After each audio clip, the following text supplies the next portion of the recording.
On April 4, 2012, the University of Maryland's prestigious newspaper, the Diamondback, published an exaggerated story about the co-op, a popular health food option here on campus.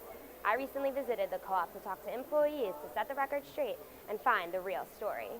In the basement of the Stamp Student Union, the co-op serves up a variety of healthy food as an alternative for students searching for a change in their typical college eating habits.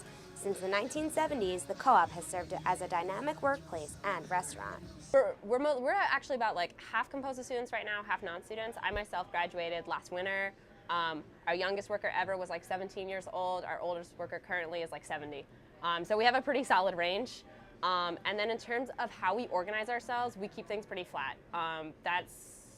Traces back mostly to the store roots of wanting to be really anti-hierarchical. The co-op is commonly known as a non-profit establishment. However, the restaurant's employment will tell you it's a little more complicated than that. What you're like referring to and stuff like that is our motto, which is like food for people, not for profit. And I think that ties into like store philosophy, that food should not be a commodity. It's something that sustains people. It's something that everybody needs. Because of the Diamondback's article published in April about the co-op, many members of the Maryland community have a skewed perception of the current financial status facing the co-op today. The article stated that the co-op needed $16,000 by June 1st to renew its lease and avoid eviction.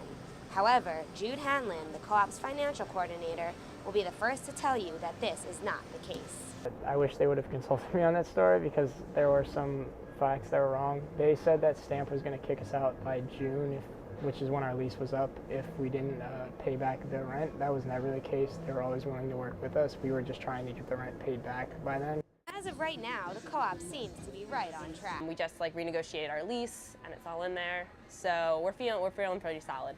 Live today outside the co-op, I'm Paige Himeston, Journalism 262.